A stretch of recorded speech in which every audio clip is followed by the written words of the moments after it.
ఏంది ఎలక్షన్లు అయిపోయినాయి, మళ్ళీ ఇది అంతా అయిపోయింది, సీఎం అయిపోయినాడు, ప్రధాని అయిపోయినాడు, మంత్రులు అయిపోయినారు, అంతా అయిపోయినాడు, ఇంకా కేతిరెడ్డిని ఇంకా ఏంది చెప్తున్నాడు ఏందని.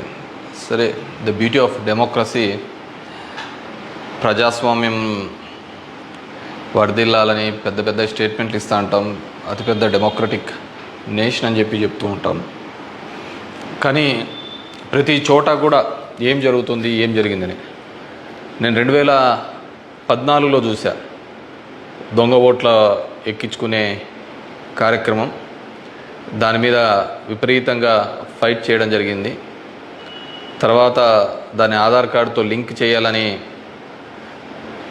తీసుకున్నారు, కానీ మ్యాండేటరీ కాదు అనేది కూడా ఒక లింక్ పెట్టి తీసుకున్నారు. ఎందుకంటే మనకు అలా దరిద్రం ఉంది.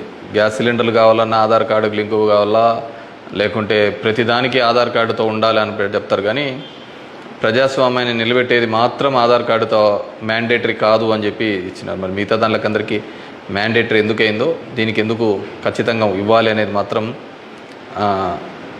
మరి ఆదేశించలేకపోయింది. సరే, వాటి మీద, దొంగ ఓట్ల మీద అదేవిధంగానే ఇప్పటికీ కూడా ప్రతి నియోజకవర్గంలో 10 నుంచి 20,000 30,000 వరకు దొంగ ఓట్లతోనే ప్రజాస్వామ్యం గెలుపోవటంను డిసైడ్ చేసే పరిస్థితులు ఉన్నాయి. కానీ నన్ను ఎట్లాగో ఎలక్షన్స్ అయిపోయినాయి, ఓడిపోవడం జరిగింది. కానీ దీనికి సంబంధించి ఏ విధంగా ప్రతి ఒక్కటి చోట కూడా ఈవీఎంస్ అనేది ఇప్పుడు పెద్ద క్వశ్చన్ మార్క్. ఏం జరుగుతుంది, ఏ విధంగా అని చెప్పేసి డే 1 ఈ ఎలక్షన్ ప్రాసెస్ అంతా కూడా మనం చూస్తే తప్ప, ఎలక్షన్ ప్రాసెస్ చూస్తే కరెక్ట్ ఎలక్షన్స్కి ఒక వారం 10 రోజుల ముందు, నోటిఫికేషన్కి వారం 10 రోజుల ముందు అక్కడున్న ఎలక్షన్ కమిషన్ మెంబరు గోయల్ అనే అతను రిజైన్ చేస్తాడు. ఎందుకు రిజైన్ చేస్తాడో, ఏ దానికి చేస్తాడో తెలీదు.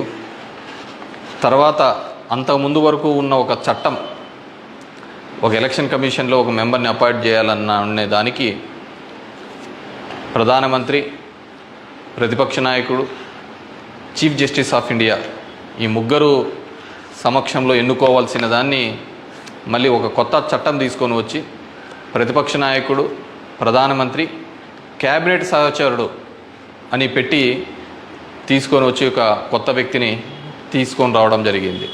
అది మనం అందరం కూడా చూడడం జరిగింది. కానీ ఏం చేస్తారంటే బ్యూటీ ఆఫ్ డెమోక్రసీ, ఏ విధంగా కావాలంటే వాళ్ళ ఆ విధంగా చేయడం జరిగింది. ఈరోజు నేను కొన్ని ఉదాహరణలతో, నేను ఆంధ్రప్రదేశ్ దీని గురించి మాట్లాడితే మీరు ఇట్లా ఓడిపోయినారు కాబట్టి ఏమైనా చెప్తా అంటారు, ఏమైనా మాట్లాడుతూ అంటారు, ఏం అప్పుడు లేదా ఇప్పుడు లేదా అని కూడా మాట్లాడుతూ ఉంటారు. నేను ఇంతకుముందు కూడా చెప్పా, ఏ విధంగా కేవలం ఒకటి మాత్రమే ప్రశాంత్ కిషోర్ ఏ విధంగా చెప్తాడు, కేకే సర్వే అనే వాళ్ళు ఏ విధంగా చెప్తారు, లేకుంటే అశ్విని దత్ అనే అతను ఏ విధంగా చెప్తాడు 160 అని చెప్పేసి. ఎందుకంటే ప్రజల నాడి ఎవరికి దొరకలేదు, అందలేదు అనేది వాస్తవం. అలాంటప్పుడు వీళ్ళు ఏమాత్రం గ్రౌండ్ రిపోర్టు చేయని వీళ్ళకి ఏ విధంగా తెలుస్తుంది. వన్ థింగ్ ఏదైనప్పటికీ కూడా నేను కొన్ని పత్రికల్లో వచ్చిన ఆర్టికల్స్, అదేవిధంగా మిగతా దానిలోకి వచ్చిన ఆర్టికల్స్ని దృష్టిలో ఉంచుకొని మీ ముందు కొన్ని ఉదాహరణలు తీసుకొని రావదలుచుకున్నాను. ఇక్కడ చూసినామంటే తమిళనాడు రాష్ట్రంలో తిరువల్లూరు నియోజకవర్గంలో ఇది పార్లమెంట్ వైజ్గా నేను చెప్తున్నాను, టోటల్ 14,30,738 ఓట్లు పోల్ అయింటే, కానీ ఈవీఎం మాత్రం కౌంట్ చేసినప్పుడు 14,13,941 ఓట్లు 47 ఓట్లు చూపించాడు. అంటే 16,791 ఓట్లు కౌంటింగ్ చేసిన దానికంటే పోలైన ఓట్లు తక్కువగా ఉన్నాయి తిరువల్లూరు అనే విధంగా. అదేవిధంగా అస్సాంలో చూస్తే 10,760 ఓట్లు తగ్గినాయి. అంటే వీళ్ళు కౌంట్ చేసిన దానికి, వీళ్ళు ఈవీఎంలో ఇచ్చిన దానికి పోలింగ్ అయిన దానిలోకి చూస్తే, పోలింగ్ అయినది చూస్తే 12,40,306 అయితే ఈవీఎంలో కౌంట్ చేసిన దానిలకు 12,29,546 ఓట్లు ఉన్నాయి, 10,760. ఒడిస్సా ధనకల్ అనే చోట 11,93,460 ఓట్లు ఈవీఎంలలో పోలయింటే ఈవీఎంలు కౌంట్ చేసినప్పుడు మాత్రం 11,84,033 9,427. అదేవిధంగా గుంటూరు మన ఆంధ్రప్రదేశ్లో చూస్తే 14,11,989 పోలయింటే కౌంటింగ్ చేసినప్పుడు 14,04,061 ఓట్లు 7,928 ఓట్లు పోలైన దానికంటే ఈవీఎంలలో తక్కువగా కనపడడం జరిగింది. అదేవిధంగా ఎక్సెస్ వచ్చినాయి, అంటే పోలైన దానికంటే ఈవీఎంలలో ఎక్సెస్ రావడం జరిగింది.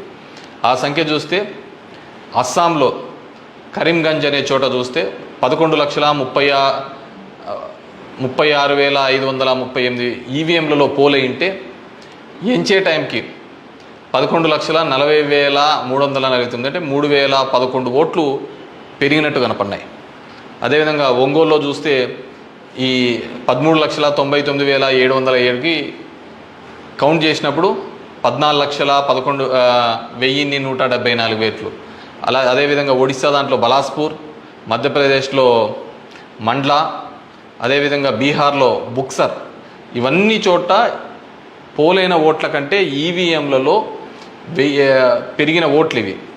అదేవిధంగా ఇక్కడ పోలైన ఓట్ల కంటే ఇక్కడ తగ్గిన ఓట్లు. ఇది ఓవరాల్గా కూడా చెక్ చేసుకుంటే వచ్చిన విషయం. రెండో దానికి చూస్తే టోటల్ ఈ విధంగా చూస్తే దేశవ్యాప్తంగా 140 నియోజకవర్గాల్లో ఈ విధమైన ఓటు డిఫరెన్సెస్ జరిగినట్టు మొత్తం దీనిలో ఫామ్ 17సికి దీనిలో చెక్ చేసిన చోట మనము చూడడం జరిగింది.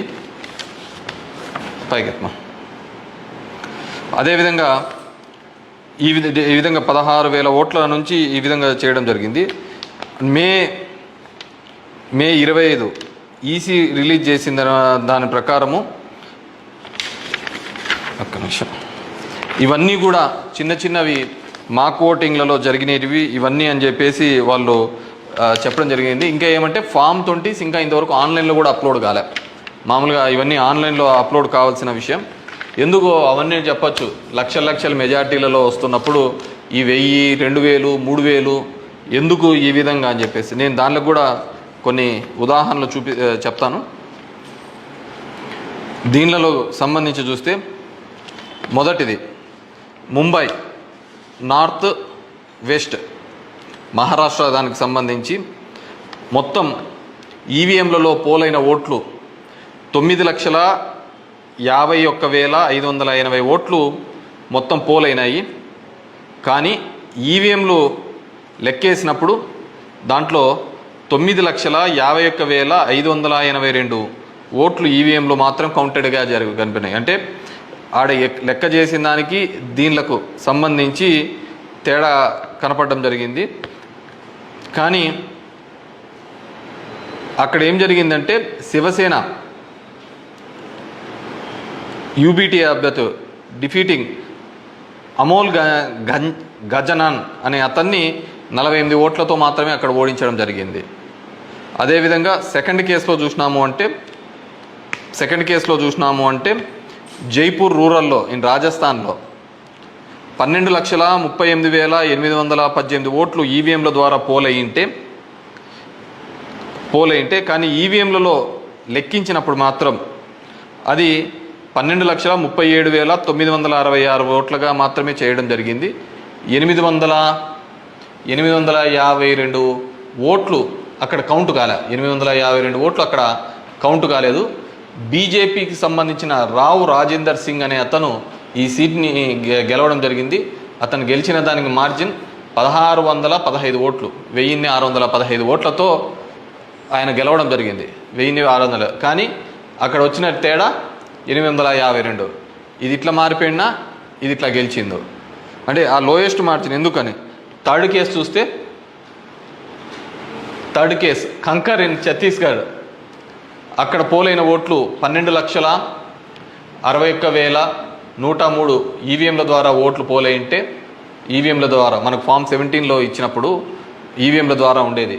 కానీ లెక్కేసినప్పుడు 12,60,153 ఓట్లు అక్కడ కౌంటెడ్ అని 950 ఓట్లు ఆడ కౌంట్ చేయలే, మిస్ అయినాయి. ఎట్లా మిస్ అయినాయో తెలియటంలే, ఎక్కడా కనపడటంలే. దాని ద్వారా బీజేపీకి సంబంధించిన భోరో రాజ్ నాగ్ అనే ఇతను గెలవడం జరిగింది. 1884 ఓట్లతో గెలవడం జరిగింది ఇతను. Fourth case Farrukhabad in Uttar Pradesh. 10,32,244 EVM ఓట్లు పోల్డ్ అయితే, కానీ ఈవీఎంలలో చెక్ చేస్తే ఫామ్ 17 ఒక విధంగా ఉంది, దీనిలో చెక్ చేస్తే 10,31,740 ఈవీఎం ఓట్స్తో ఉన్నాయి. 460 ఓట్లు కౌంట్ చేయలేదు. ముఖేష్ రాజ్పుత్ అనే అతను గెలిచినది 2,678 ఓట్లతో. ఇటు గెలుపోవటంలో కంటే మార్జిన్ కంటే అసలు ఈ ఓట్లన్నీ ఎక్కడికి పోతున్నాయి, ఎక్కడికి మిస్ అయిపోతున్నాయి. అండ్ ఈ కేసులలో చూస్తే ఇవి అసలు వీవీప్యాట్లను కౌంట్ చేయాలని, అదేవిధంగా 100% ఇవన్నీ మాల్ ఫంక్షన్గా జరుగుతున్నాయని చెప్పినా కానీ మార్జినల్ ఎర్రర్ అని, అదేవిధంగా సర్ప్లస్ ఓట్లు ఎందుకు వచ్చినాయనే విషయాన్ని ఇంతవరకు కూడా ఎలక్షన్ కమిషన్ చెప్పలేకపోయింది. అదేవిధంగా పార్లమెంట్ వైజ్గా ఎక్కడ తగ్గినాయి ఏ విధంగా అని చెప్పేసి ఇంతవరకు ఒక స్టేట్మెంట్, ఒక రీజనబుల్ స్టేట్మెంట్ కూడా ఇవ్వలేకపోయింది. ఈవీఎంలలో ప్రతి దానిలోనూ కూడా ప్రతి పార్లమెంటుకు సంబంధించి ఈ విధంగా తక్కువ ఎక్కువ వచ్చినట్టు కూడా వాళ్ళు చూపించలేని పరిస్థితి. ఎందుకంటే ఇది గెలుపోవటంలో సంబంధించిన సమస్య కాదు. ఎలక్షన్ కమిషన్ ఇంకా ఫామ్ 20 అనేది అప్లోడ్ కాకపోవడం, ఎలక్షన్ కమిషన్ కేవలం ఒక 10 రోజుల ముందు ఎందుకు అతను రిజైన్ చేసినాడు, ఏ కారణాల వల్ల రిజైన్ చేసినాడు, ఎన్నుకునే పద్ధతిలో పాత పద్ధతిని తీసేసి కొత్త పద్ధతి ద్వారా ఎందుకు ఎన్నుకోవాల్సి వచ్చింది, ఎందుకు మిగతా వాళ్ళందరూ కూడా చాలా అర్లీగా ఇది 400 అని ప్రిడిక్ట్ చేస్తూ ఒక భావన చెప్పడం. మనం టీవీలలో కూడా చూసినామంటే ఆంధ్రప్రదేశ్లో 9:30-10 కల్లా కూడా అసలు కౌంటింగ్లో అనేది ఒక రీజనబుల్కి రానిదే 100, 150, 120 అని ప్రొజెక్ట్ చేసినారు. అసలుకు వైసీపీ సీట్లు 25 కంటే దాటి చూపిలా. అసలుకు మొదట అర్ధ గంటలోనే మొత్తం నియోజకవర్గం అంతా ఏ విధంగా చూపిస్తారు, మొత్తం రాష్ట్రం అంతా ఏ విధంగా రిప్రజెంట్ చేస్తారు.